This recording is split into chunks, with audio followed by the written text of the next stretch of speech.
दोस्तों, वीडियो का टाइटल देख के आप जान ही गए होंगे जिस बुक की बात आज हम करने वाले हैं उस बुक का नाम है द साइकोलॉजी ऑफ मनी। लेकिन इस बुक में जाने से पहले मैं आपको 2 स्टोरी सुनाऊंगा जिसके बाद आप इस बुक को एक बेटर कॉन्टेक्स्ट में समझ पाएंगे। हमारी पहली स्टोरी है रोनाल्ड रीड की, जो एक जेनिटर यानी एक वॉचमैन थे। वो जब इस दुनिया से गए तो उनकी उम्र लगभग 92 वर्ष की थी और उनके अकाउंट में $8 मिलियन थे जो उन्होंने हॉस्पिटल और लाइब्रेरी को डोनेट कर दिए थे। अब आप मुझसे क्वेश्चन पूछोगे कि एक वॉचमैन इतना पैसा कैसे कमा सकता है, जहां हमारे पास अच्छी गवर्नमेंट जॉब्स हैं, कॉर्पोरेट जॉब्स हैं और छोटे मोटे बिजनेसेस हैं, फिर भी हम हमारा पहला CR कमाने के लिए 10 से 15 साल तक का टाइम सोचते हैं। वहीं एक वॉचमैन इतना पैसा कैसे कमा सकता है? तो दोस्तों, इसका एक सिंपल आंसर है intelligent investing in stock market, जिसे हम अपनी फ्यूचर वीडियोस में ज़रूर डिस्कस करेंगे। अब हम हमारी दूसरी स्टोरी ले लेते हैं जो एक यंग टेक मिलियनेयर के बारे में है। ऑथर कहते हैं वो कुछ साल पहले एक होटल में काम करते थे जहां एक यंग मिलियनेयर बार बार आया करता था। इन्होंने 20 की एज में एक वाईफाई का की कंपोनेंट पेटेंट करवाया था और कई सॉफ्टवेयर कंपनीज बनाकर बेची थी, लेकिन पैसों को लेकर ये कभी सीरियस नहीं थे। हमेशा वो अपने साथ लाखों रुपए लेके घूमते थे ताकि वो लोगों को ये दिखा सके कि वो कितने अमीर हैं। एक दिन वो होटल में आए और वेटर को बुला के कहा, जाओ सामने वाली दुकान से कुछ सोने के सिक्के ले आओ। उसके बाद उस टेक मिलियनेयर ने उन सिक्कों को अपने दोस्तों के साथ मिलकर ओशन में फेंकना स्टार्ट कर दिया, जैसे कि वो कोई पत्थर फेंक रहे हों, बस ये देखने के लिए कि कौन कितना दूर सिक्के फेंक सकता है। ये सब बस फन के लिए था और ऑब्वियसली ये टेक मिलियनेयर बहुत जल्द ब्रोक हो गया।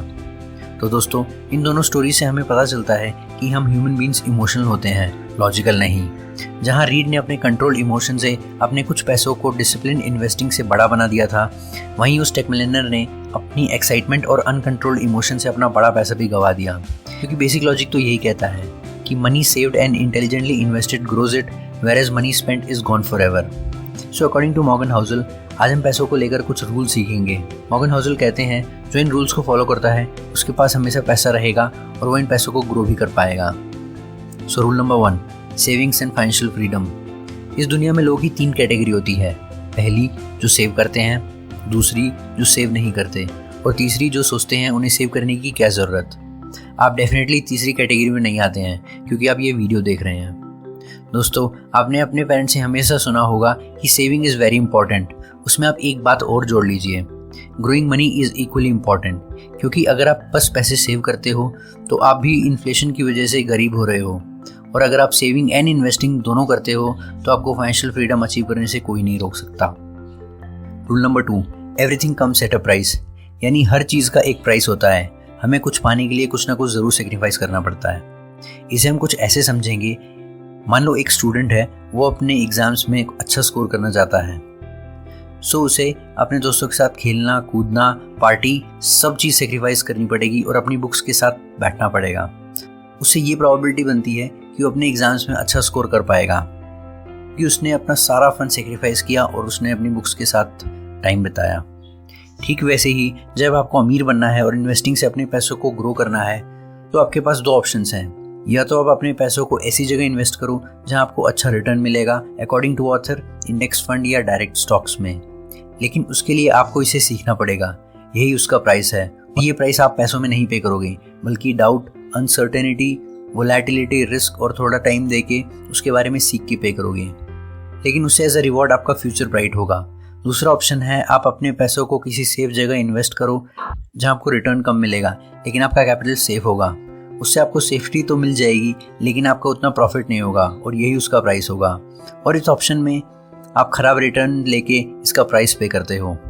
और दोस्तों, सच बात तो ये है कि ज़्यादातर लोग इन्हीं सेफ टूल्स में इन्वेस्ट करना पसंद करते हैं। और उसका सिंपल रीज़न ये है कि बहुत से लोग अपने घर के लिए, उसकी डेकोरेशन के लिए, बाहर खाना खाने के लिए, घूमने के लिए बहुत सारा खर्च करते हैं, लेकिन अपने ऊपर इन्वेस्ट करने के लिए उनके पास कुछ नहीं होता, क्योंकि अपने ऊपर इन्वेस्ट करने का प्राइस उन्हें दिख नहीं रहा होता। और उन लोगों के लिए वो दिखने वाली चीज़ ज़्यादा इंपॉर्टेंट है, जैसे गाड़ी या घर या उस फिक्स डिपॉजिट का फिक्स इंटरेस्ट। और आपके रोज़ की बोरिंग इन्वेस्टमेंट जैसे इंडेक्स फंड या स्टॉक्स में आपका फ्यूचर दिख नहीं रहा, इसलिए लोग ये ऑप्शन बहुत कम चुनते हैं। और दोस्तों, ऑथर हमें यहाँ एक इम्पॉर्टेंट चीज़ समझाना चाहते हैं। वो कहते हैं growth is driven by compounding which takes time but destruction happens overnight. यानी आपके पैसे धीरे धीरे ग्रो होते हैं कंपाउंडिंग के थ्रू, और बर्बादी एक झटके में हो सकती है। Rule number 3, true wealth is what you don't see. दोस्तों, आपने ऐसे लोगों को ज़रूर देखा होगा जो अच्छी लग्जरी लाइफ जीते हैं। उनके पास अच्छी कार, अच्छा फ्लैट, इंस्टा पे वेकेशंस के फ़ोटोज़ होते हैं जो हमें क्लियरली दिखता है। और जो हमें नहीं दिखता वो ये है कि उस कार की EMI, उसके फ़ोन की EMI, फ्लैट की EMI हर महीने उसके बैंक अकाउंट से जा रही होती है। क्रेडिट कार्ड पे वो वेकेशंस पे जाता है और इन सब की वजह से वो हमेशा टेंशन में रहता है, जिसकी वजह से उसकी ऑफिस लाइफ और पर्सनल लाइफ हमेशा ख़राब रहती है। सो जो हमें दिखता है वो अक्सर पूरी पिक्चर नहीं होती, लेकिन जाने अनजाने में हम इन सब चीज़ों से गलत तरीके से इन्फ्लुएंस होते हैं कि जब भी हम किसी अमीर आदमी को देखते हैं हम ये सोचते हैं कि काश मेरे पास भी ऐसी कार होती या मैं भी ऐसी जगह घूम पाता, कितनी मस्त लाइफ है। हम ये नहीं सोचते कि एक्चुअल में उसकी लाइफ मस्त है या नहीं। हम उनकी लाइफ से फ्लैशी और ब्राइट चीज़ों को पिक करते हैं जो कि सही थिंकिंग नहीं होती। आज लोगों के दिमाग में एक परसेप्शन बैठ गई है कि अमीरी का मतलब है हमारे पास शो ऑफ के लिए कुछ ना कुछ ज़रूर होना चाहिए, लेकिन रियलिटी में एक्चुअल वेल्थ वो होती है जिसे हम हमारी आज़ादी की ज़िंदगी खरीद सकते हैं। वो इम्पोर्टेंट चीज़ जिसे हम अपने पैसों से खरीद सकते हैं वो है हमारा टाइम। अगर आपके पास दुनिया की सारी दौलत है और उसे एंजॉय करने का टाइम नहीं क्योंकि आप हमेशा ऑफिस में बिजी रहते हो, तो ऐसी दौलत का क्या फ़ायदा। दोस्तों, इसलिए इस बुक के ऑथर कहते हैं दूसरों को दिखाने के लिए खर्चा करना गरीब होने का सबसे आसान तरीका है और अमीर रहने का सबसे मुश्किल। सो जब भी हम किसी अमीर आदमी के पास एक लग्जरी कार देखते हैं तो उसे हम ये तो पता नहीं लगा सकते कि वो अमीर है या नहीं, लेकिन इस बात की श्योरिटी ज़रूर है कि उसके धन से एक बड़ा अमाउंट खर्च हो चुका है और रेगुलरली ये कार उसका खर्चा करवाएगी। Rule number 4, getting wealthy versus staying wealthy. दोस्तों, अमीर बनने के बहुत से तरीके होते हैं, लेकिन गरीब होने का सिर्फ एक तरीका होता है, पैसों को ठीक से हैंडल ना करना और फिजूल का खर्च करना। इसलिए ऑथर कहते हैं अमीर बनने से ज़्यादा मुश्किल है अमीर रहना, क्योंकि जब आदमी के पास पैसा नहीं तब तक तो ठीक है, लेकिन जब उसके पास पैसा आता है तब उसे सेल्फ कंट्रोल सीखना पड़ता है, वरना वो फिजूल खर्च करके फिर गरीब बन सकता है।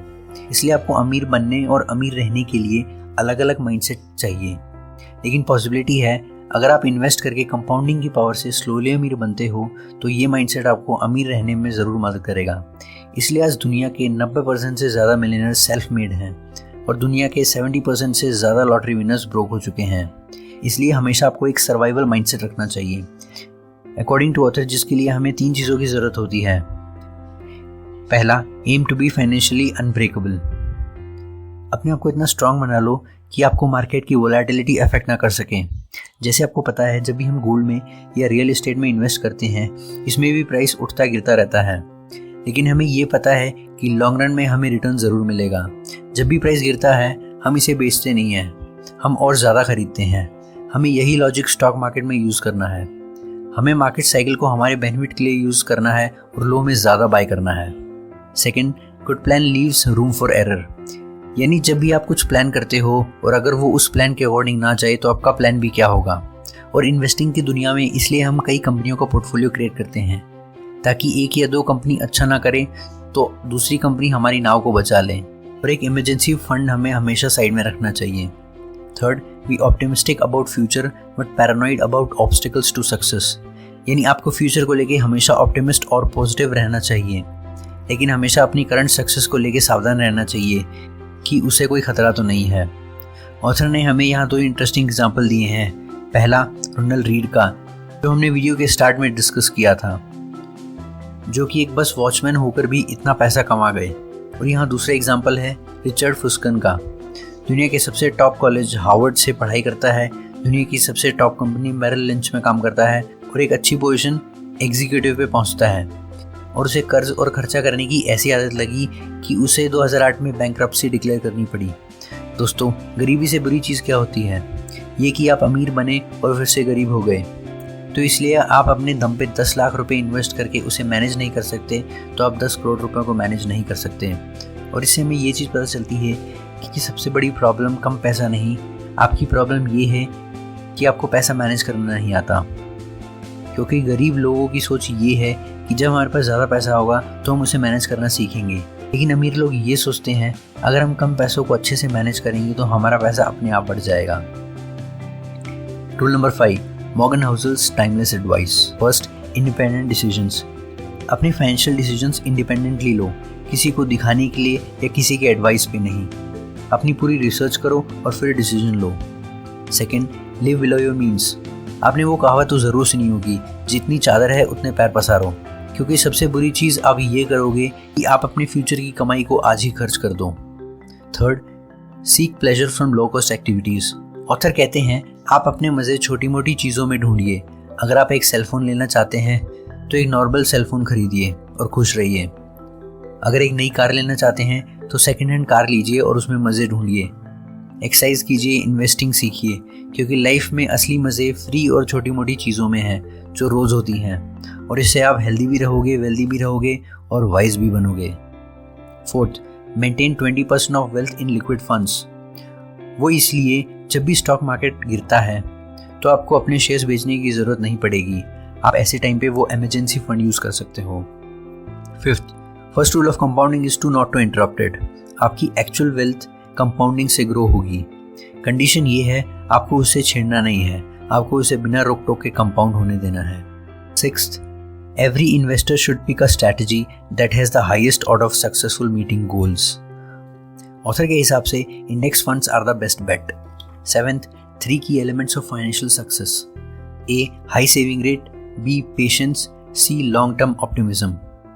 ऑथर बोलते हैं आपको अपनी इनकम का मैक्सिमम सेव करना होगा, उसे इन्वेस्ट करना होगा और पेशेंटली ग्रो होने देना होगा, और लॉन्ग टर्म में अपनी इन्वेस्टमेंट पे ऑप्टिमिस्ट रहना होगा। फिर आपके पास इतना होगा आप उसे खर्च भी नहीं कर पाओगे। आपको जहाँ जाना है वहाँ जा पाओगे, जहाँ घूमना है वहाँ घूम पाओगे, जो खरीदना है वो खरीद पाओगे। सो दोस्तों, आज की वीडियो में बस इतना ही। अगर आपको इस वीडियो से कुछ वैल्यू मिली हो तो इस चैनल को सब्सक्राइब कर लेना और बेल आइकन को ज़रूर दबा देना, ताकि आपसे ऐसी वैल्यूएबल वीडियोस मिस ना हो। Goodbye and take care.